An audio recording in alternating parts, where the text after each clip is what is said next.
Okay, we have still programming assignment 1 is due the end of the week, but on Saturday, not Friday. And homework number 2 is coming out soon, like maybe tomorrow if I can finish it. But it won't be due for a week, at least. Today's plan is we're going to talk about queues and then talk about recursive analysis. We'll analyze recursive programs. Everybody have any questions before we dive in? Okay. So queues are like stacks, except that instead of being last in, first out, they're first in, first out. So it's like, like being fair. Like if the first person shows up, they're the first person that comes out. And that's why they're used for things where you want fairness in use of a resource. Like, for example, jobs for a printer. The first person that prints, they get their print job first, usually.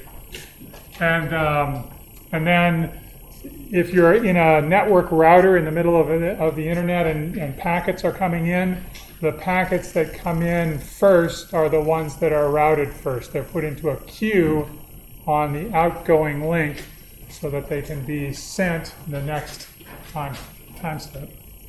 Of course, there are priorities on network router packets, so sometimes there are packets that jump the queue. They get to the front, but anyway, usually it's done by a queue. And then making wait lists fair in courses is another thing. And finally, this thing that says depth first search actually really means breadth first search. Whoops, except that it's spelled correctly. Breadth first. And breadth first search is what you sort of want to do if you're in a haunted house. You want to put the rooms that are right next to you, door 1, 2, 3, 4, put them into a queue, and then pull the door off the queue that you want to go through next, and you'll go through door number 1, let's say. And now you put the doors that you see, doors 5, 6, 7, you put them into the queue. So the next door that you pull off the queue is you turn around and go back and check door number 2, because things might be creeping up on you. And so you do a search breadth first. Out from the starting point, you will explore all of the doors around the first room first, and then you would explore the rooms around that second room that you were in next, and then all the ones that are sort of reachable by 2 steps, and then all the ones that are reachable by 3 steps. It's breadth first search. Everybody got it? Queues. So here are some operations you can perform on queues. This is the abstract data type. You can in-queue something in a queue. You can de-queue it from a queue. You can check if the queue is empty. And here's a sample sequence of in-queue and de-queue operations, just like we did last time. You have to tell me what the output of the de-queue operations are. They're going to de-queue and also tell you what they're de-queuing, and then that output, I want to write that down. So I will give you 2 seconds to tell me what that is. 1, 2 and a half. Is it too easy? It's a queue. No matter where I put the dequeues, what is the order going to be? 1, 2, 3, 4, 5. If I in-queue them in the order 1, 2, 3, 4, 5, then they come out in the order 1, 2, 3, 4, 5. As long as there's no dequeue of an empty queue, some sort of error like that, then you will see what you put in the order in which it was put in. That's not true for stacks, because if you change the order of the pops and the pushes, you get different orders. But here, it doesn't matter, as long as it's legal. Okay, now everybody good with queues? Everybody okay? All right, great. But first, we'll look at the linked list implementation of a queue, and there's a puzzle on this first page. So there's the linked list. It's not surprising. The whole linked list implementation is not surprising, except for one thing, which is that there are a bunch of blanks, because I hid the implementation from you so that we could have this puzzle. And the puzzle is, which pointer is the pointer to the front of the queue, and which pointer is the pointer to the back of the queue in this linked list implementation? Well, not in this one, but in one that you want to be efficient. What's the right thing to do? Where do you want to put the front of the queue? Is it pointing to B or is it pointing to F? Or and where do you want to put the back pointer? Do you want the back pointer to be pointing to B or do you want it to be pointing to F? This is a great chance for you to discuss for 1 minute what you think front and back should be. So go ahead and do it, and then we'll vote.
Okay, time's up. Time's up. We have to vote. So first of all, let me ask the meta question, the meta vote, which is, how many people think it doesn't matter? Doesn't matter. One doesn't matter. Any more doesn't matters? Okay. All right, how many people think that front should point to B? Front points to B. Interesting. Okay, how many think front should point to F? Front point to F.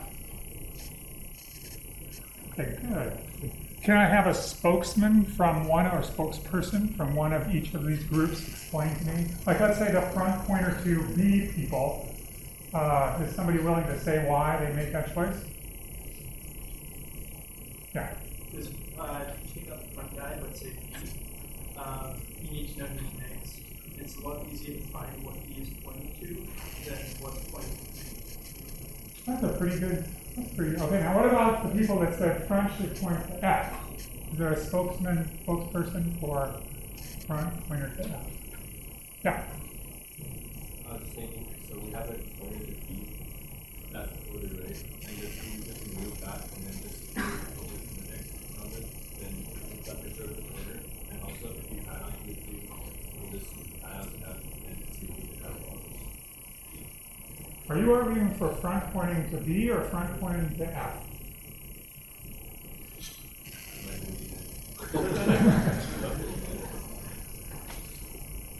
Anyone else?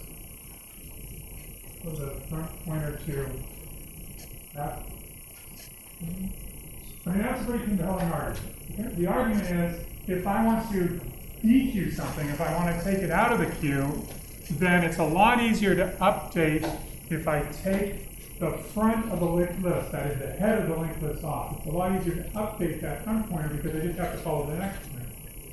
But adding things to the end of a linked list, that's easy because I'm adding something. I don't have to go back along the arrow. I just have to add a new thing linked onto the end of the linked list where there's currently that null pointer. So the right thing, or at least for efficiency's sake, the right thing is to have front up at the front and back of the queue down at the end. So the front is at the head and the back is at the end. And then, and now you can sort of fill in the code for doing the dequeue, for example. You pull the data out of the front thing, and then you do the you do the little dance, right? You have to free up front, so you stash it away in a temporary pointer, and then you update it, and that's easy because you actually have front pointer to next sitting there. So then front is going to be moved over to point to here, and then you delete P. And that's just that. This is that little memory management stuff that we did before. Just stash it in a temp and then free it. And then if you look at the in-queue part, the part where we add something to the linked list, well, if it's empty, then we just set the new node to be both the front and the back.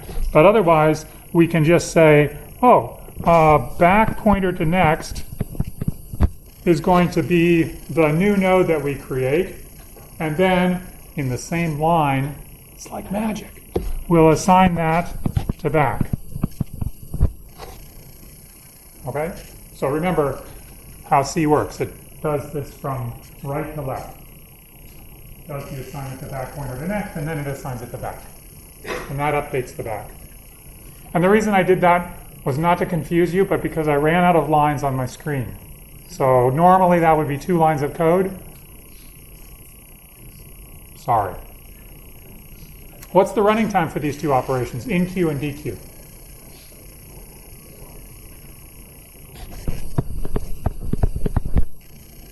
Quarter 1 for both. Okay, any questions about linked list implementation? This is like a great question to ask on an exam. It's like so cool. Yep. If you're adding an element to a linked list, you need to go through each node if you lost one. Not if I have a pointer to the end of the linked list. Yay. Any other? No? Yeah. So, like, how would it work if we list the front end back? You mean if I put back at the pointing to B and front pointing to, how would that work? Yeah. Badly. So, like, yes, so what exactly is the problem with that? What do you think? What exactly is the problem with having front at pointing to F? And think really about DQ.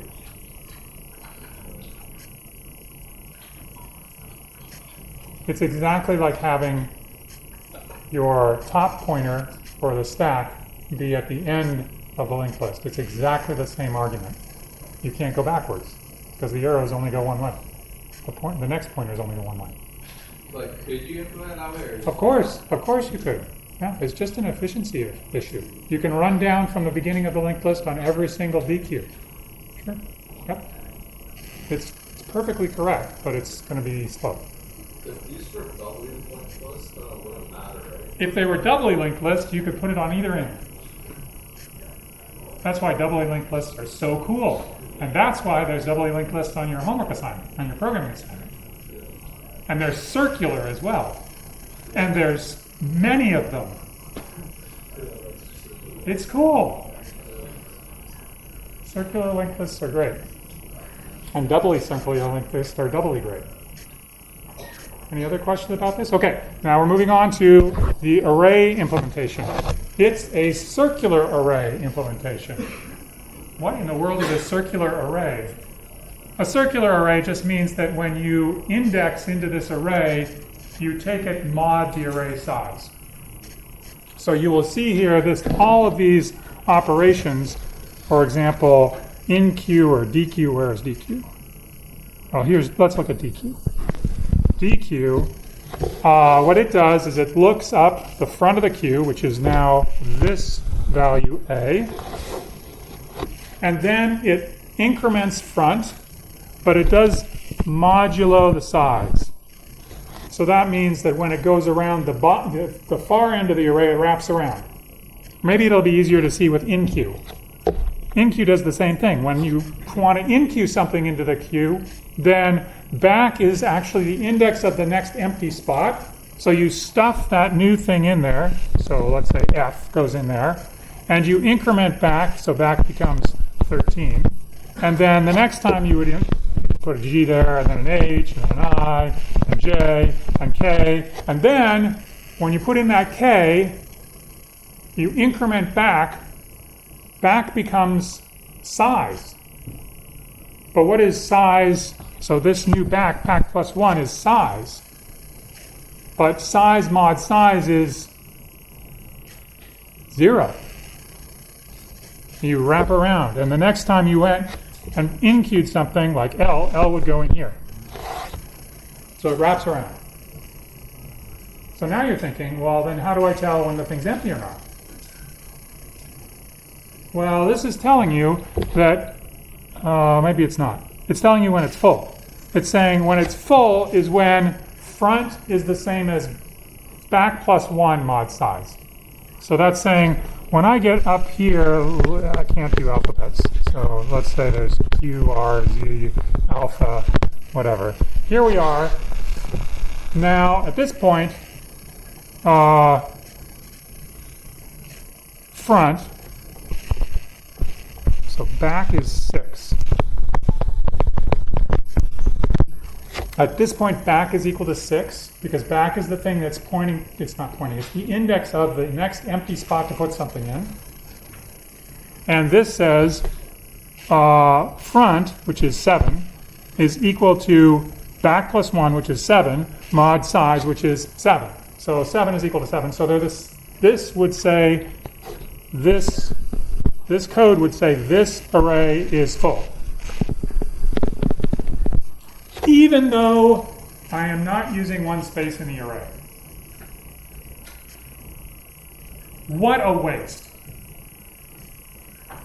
Why did I do that?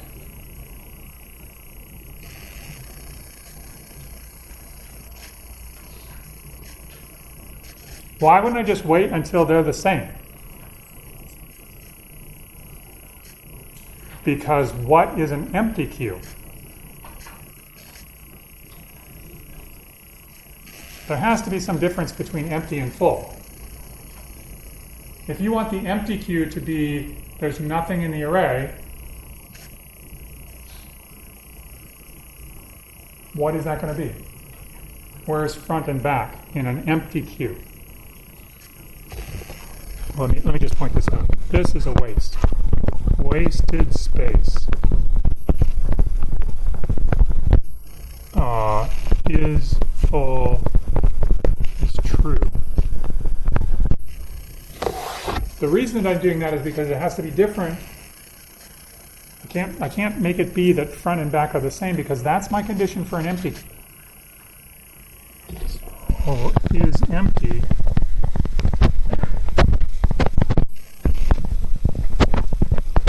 front equals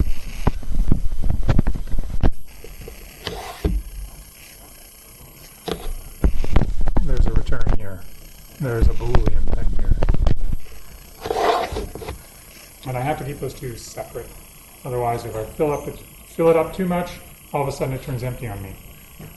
Yes? So I get the question. Well, what are you talking about? I don't really get why you have the mod size if it is full. What if back was at the end? What if back was here? That's size minus 1.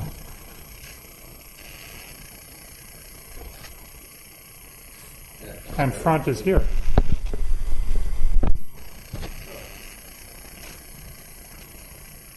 I mean, that's empty. Not empty, full. That's full. So I need to be able to go around and see that back plus 1 is actually equal to 0. But it's only equal to 0 if I do the mod. So like for every other configuration. Correct. Only for that. So you don't need it in the empty because it's just equal. I don't need it in is empty because I'm not performing any arithmetic on front and back, and I know that they're in the range 0 to size minus 1.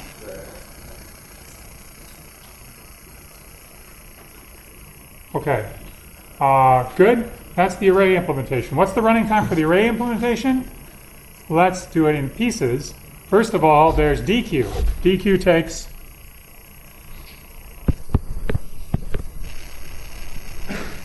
Go ahead, say it. Thank you. For DQ. That's a Q.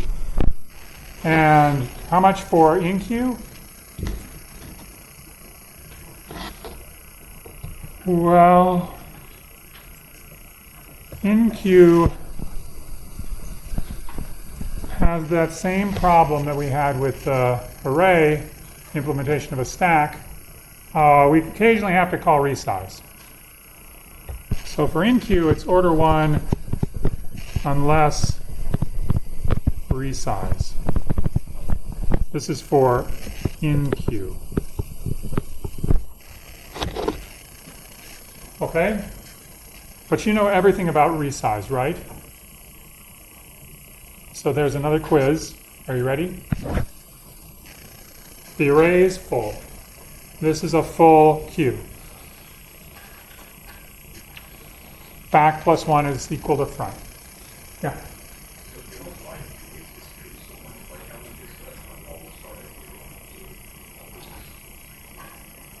Okay. Yeah, if you don't like wasting space, you can always make front be a 0.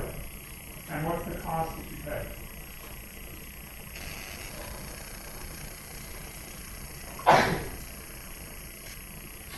What if I GQ? Front is no longer a 0. I have to shift the entire array one spot to the left. So you pay time. But you save space.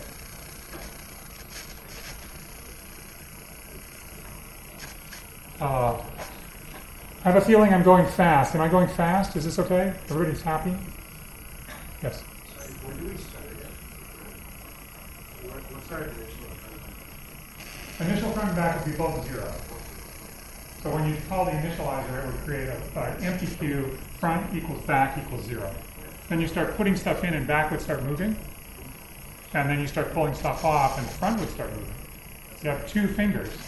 And then eventually you put stuff in back, it wraps around and comes back over here.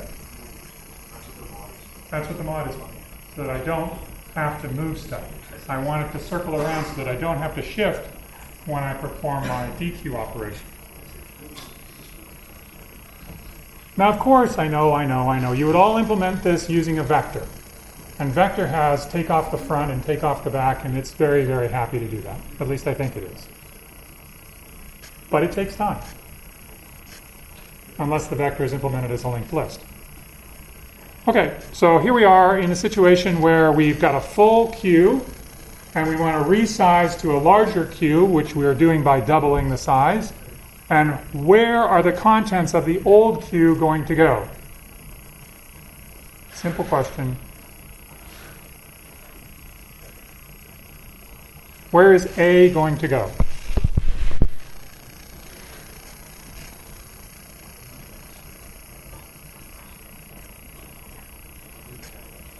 Why can't we just copy it in? I mean, why don't we do this? F, G, A, B, C.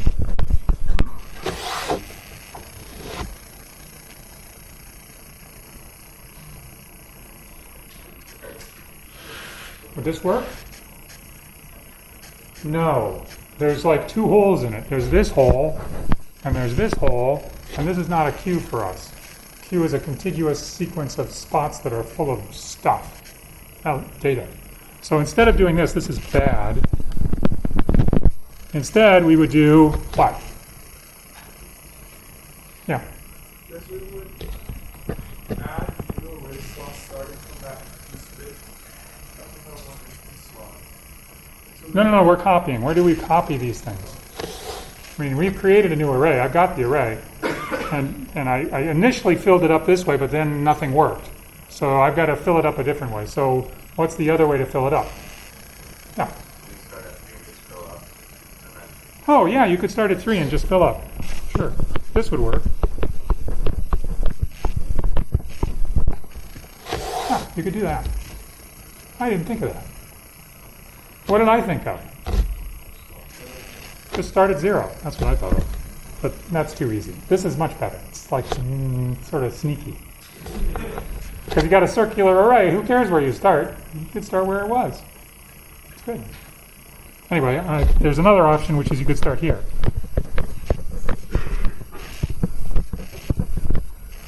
At the beginning, at 0. You could do that too. These are good.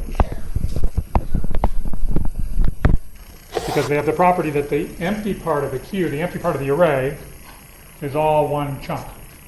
Circular. Modulo arithmetic. Everybody good with queues? Everybody good with, yeah. I don't care. Do you care? You got a front, you got a back, Doesn't matter where they are. They can even wrap around, they can do that.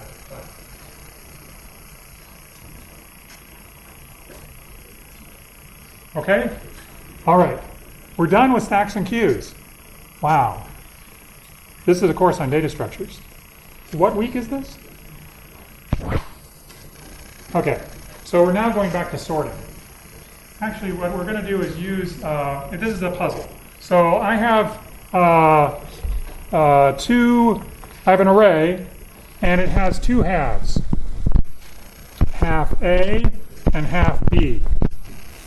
And as you can see, half A is already sorted, and half B is already sorted. I would like you to sort A and B, and tell me how long it takes to do this. How would you put those two sorted lists together into one sorted list? So you have to produce a new array, which is right here, which is the sorted version of A and B. Whoops. Sorted A and B. That's what goes in here. I'll give you 1 minute to talk. Maybe it's too easy.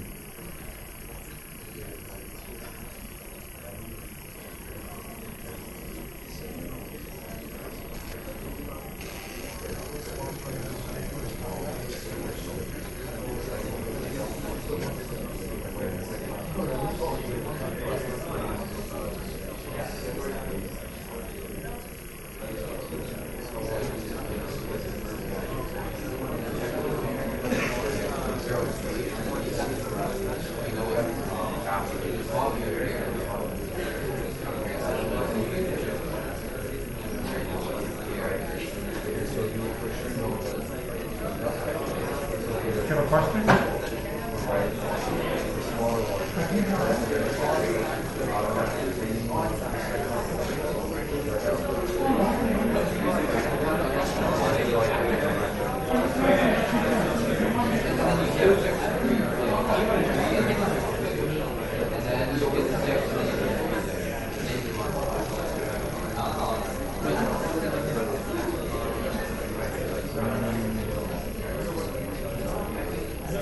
Okay, everybody done? Everybody ready to tell me what they... You know, this isn't a question that's completely independent of what we just did. It's not totally independent of what we just did, a way of thinking about this. But anyway, does anybody have a solution they'd like to tell me?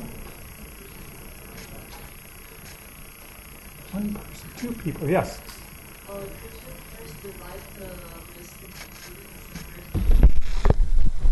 Then you compare the other one goes into the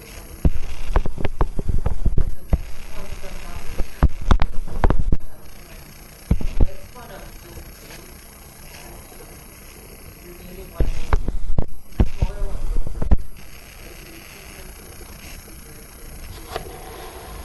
Excellent. Yeah. Let me rephrase what you just said. How did I rephrase it? That's perfect. It's actually, you have two queues,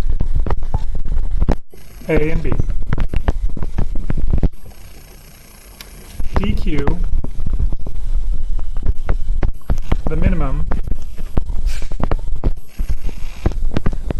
of the two fronts.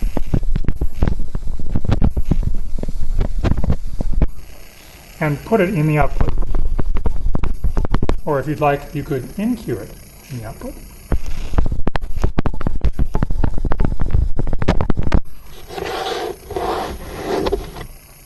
So to answer your question that you had about whether these things can be different sizes, of course they can.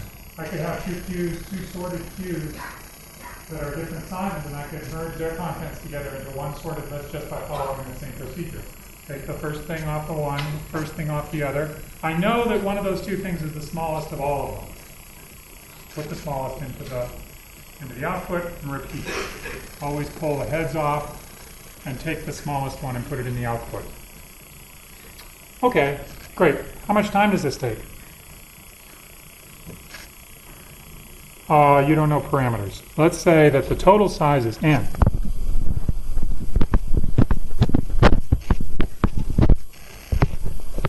Time.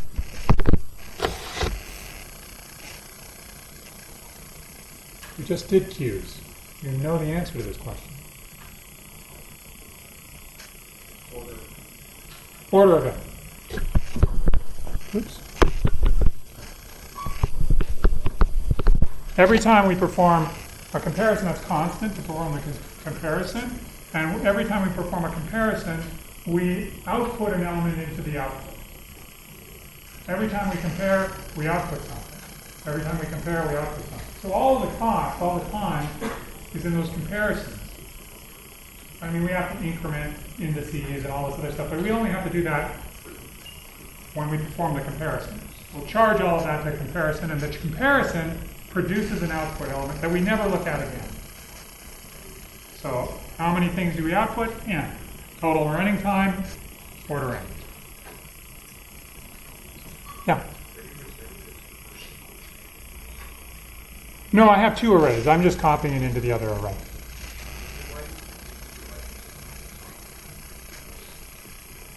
Oh, because I like to link it to the Q stuff that we just did. You don't have to do that. I mean, this is not how one would implement it if one were copying it into the output. You would just have an index and another index and another index. You have two fingers in the, you know. Okay, great. So what does that have to do with anything? Well, that's called merge. And merge is the key and really only step of merge sort. So merge sort takes in an array. Oh, first of all, it's called a divide and conquer algorithm. It's a recursive algorithm, and it's of a type which is called divide and conquer because the way that it works is it divides the problem, it conquers the subproblems, and then it does some work to bring them together again, the two solutions, to produce the solution to the original problem. So we'll see that in this pseudocode. This is not real code, it's pseudocode, but it says if you have 0 or 1 elements, you just don't have to do anything. Stop. It's already sorted. If not, split the array into two approximately equal sized pieces, as equal as you can make them, and then sort each of those halves recursively using merge sort. Cool. Then, after you're done, you're exactly in the situation we were in on the previous slide. We have two sorted versions, two sorted pieces, and we will merge them together into one completely sorted input. Is it clear this is a recursive algorithm? It's not so tricky, but it might be confusing.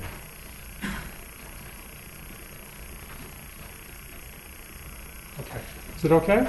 You understand what happens? So this picture that I've drawn here is sort of a schematic of how the execution works. It starts off with an unsorted array. It splits it into equal-sized pieces. It sends one of these pieces over here. It sends the other one over here. And it makes two recursive calls. One here and one here. It doesn't do it simultaneously, but it sort of looks like it does. It does one and then the other. And that recursive call is to merge sort the contents of the smaller array, this array. And so we trust that this works, and that's where we write down, yay, recursion is great.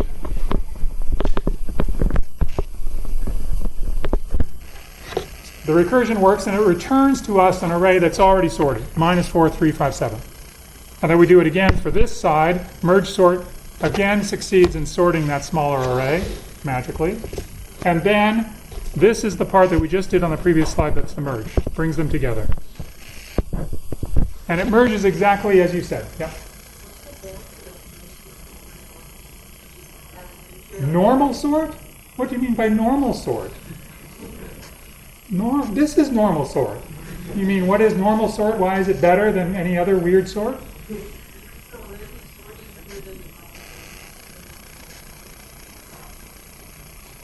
You think that this is going to be slower than insertion sort, don't you? Wasted effort. We're wasting time doing stuff in merge sort. I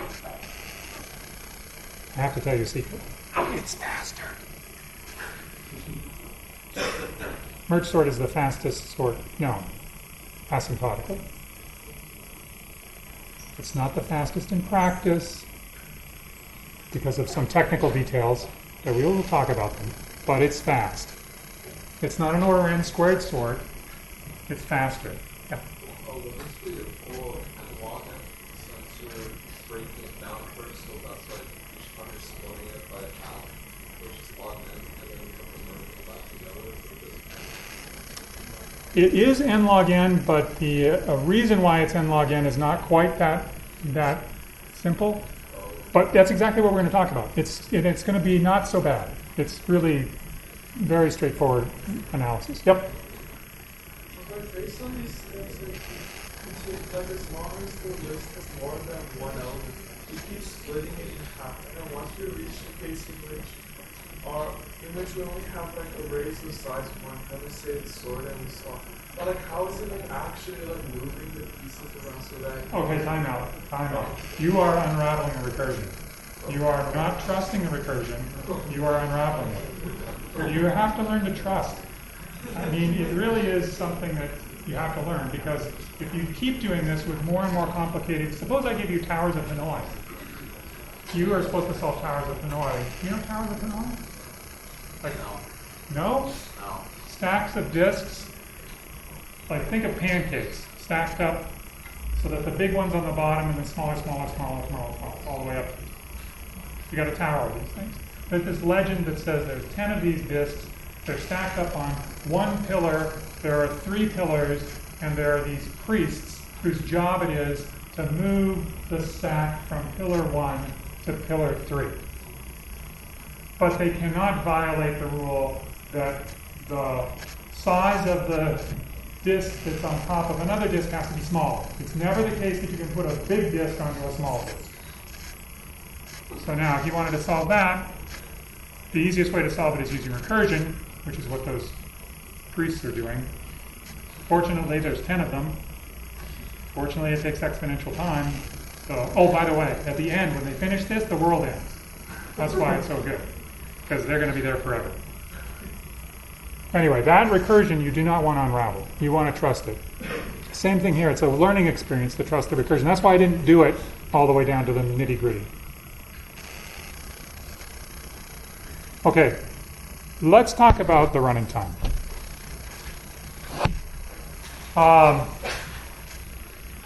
So when we look at this running time from the pseudocode, we see that, well, if there's one or fewer elements in the array, so let T of n is the runtime on arrays of size n.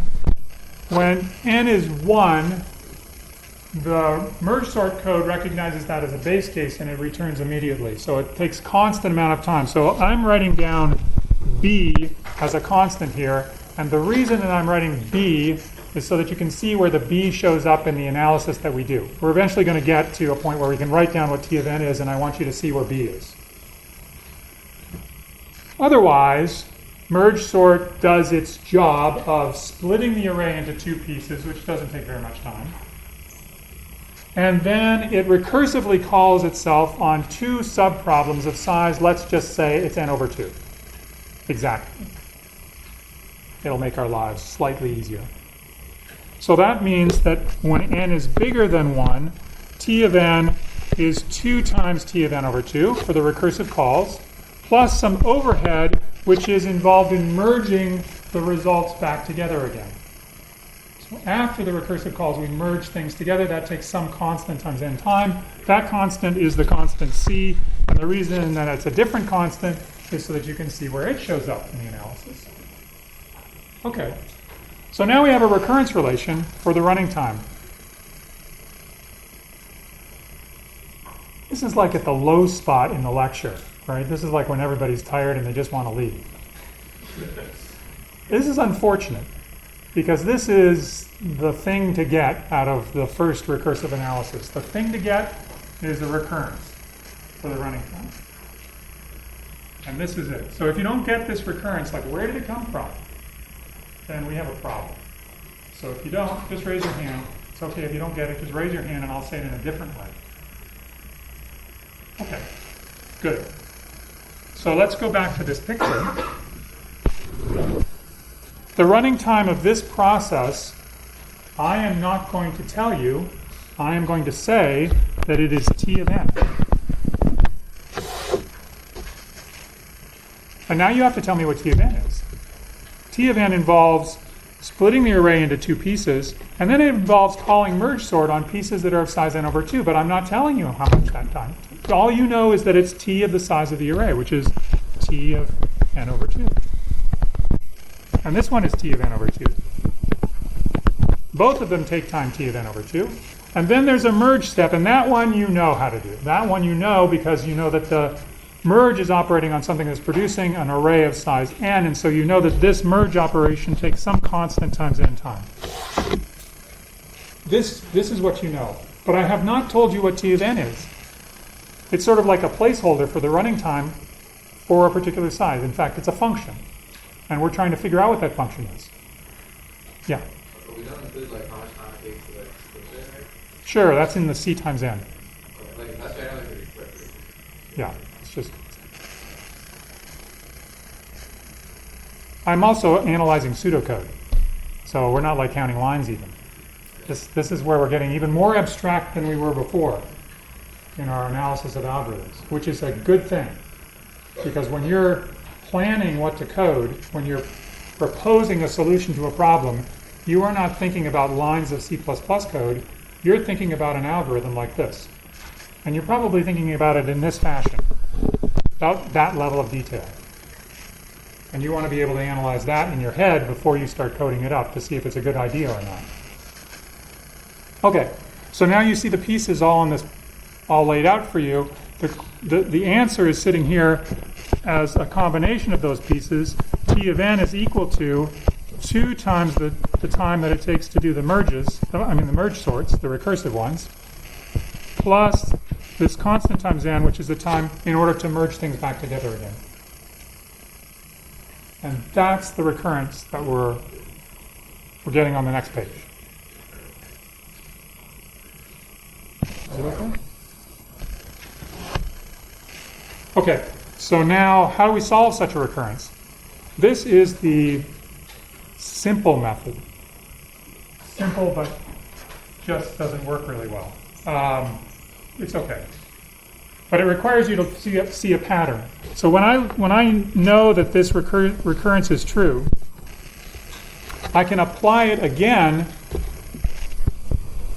to expand T of n over 2. So I know, as long as n over 2 is bigger than 1, that T of n over 2 will become 2 times T of n over 4 plus C times n over 2. It's just plugging in n over 2 into that. That's the amount of time that it takes for essentially one layer, one level of the recursive calls. So it's like I'm not trusting the recursion. I'm unraveling it. And then we can perform some simplification on the expression that we get after we perform this substitution. And we get 4 times n over 4 plus 2 times Cn. That's just algebraic simplification. Then we do substitution again. We replace this quantity, T of n over 4, with 2 times T of n over 8 plus C times n over 4. We simplify. And at this point we got tired, so we stopped doing this, and we said, let's look at this and see if we can see a pattern. And what do we see? Well, we see the leading term, the leading coefficient, the 2, changed to a 4, and then it changed to an 8, and probably it's going up by factors of 2. We look at what's n is being divided by. Again, that's going up by factors of 2. So it's n over 2, n over 4, n over 8. This is all because we're halving the size of this problem. Finally, there's the coefficient that's in front of the C. It starts off as being 1 times Cn, then it goes to 2 times Cn, then it goes to 3 times Cn. And so we can see in general, if I went k steps in this process, this guy would be k times Cn, and these coefficients, these little factors here, would be 2 to the k in general. I'm extrapolating. This is the leap of faith. Right? It's a guess. I think that's the pattern. Feeling a little uneasy at this point? So am I. But we'll go on anyway. I keep going, and how far can I go? Well, I can choose k so that I know that t of n over k is the base case. T of n over k is the base case when that argument is 1. When is n over 2k, when is n over 2k equal to 1? For what values of k? N over 2 to the k is 1. How big is k?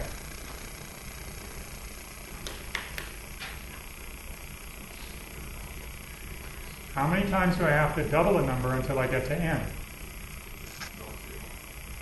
How many times do I have to divide a number by 2 until I get to 1? It's the same thing. Right? The number of times I have to double 1 in order to get to n is the same as how many times I have to divide n in order to get down to 1. This is asking you how many times do I have to divide n by 2, that is, how many times do I have to take n divided by 2 to the k, how many times do I have to divide by 2, to get down to 1, it's log base 2 of n. So I choose this guy, 2 to the k to be equal to n, that's when k is log base 2 of n. Oh, by the way, you'll see this a lot. LG, it's not a manufacturer of refrigerators. It is log base 2 in computer science. So we've gotten now, when we choose this particular value of k, we've gotten this part, which is the part that we're really worried about because it's that weird function in terms of itself. We know what it is now. When n divided by 2 to the k is equal to 1, we're in the base case, and the base case says that the running time is b. So this is n times b. And then the rest of it is whatever k is, which is log base 2 of n, times c times n. So they write this like this, log n times c times n. And so our running time is n times b plus c times n times log n. And this is big O of n log n. Or usually it's written n log n because it doesn't matter what base it is. Yep. Why are we using like inequality?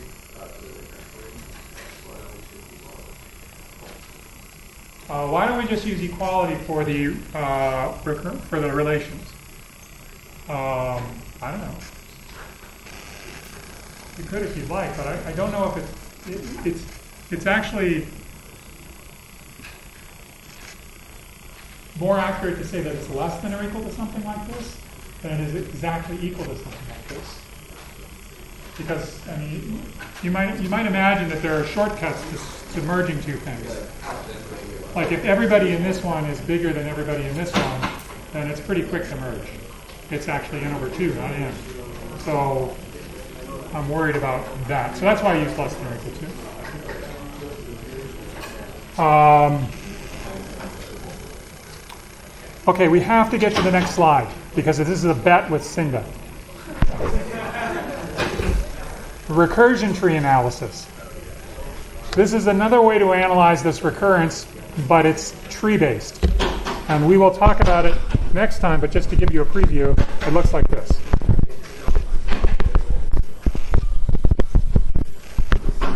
A problem of size n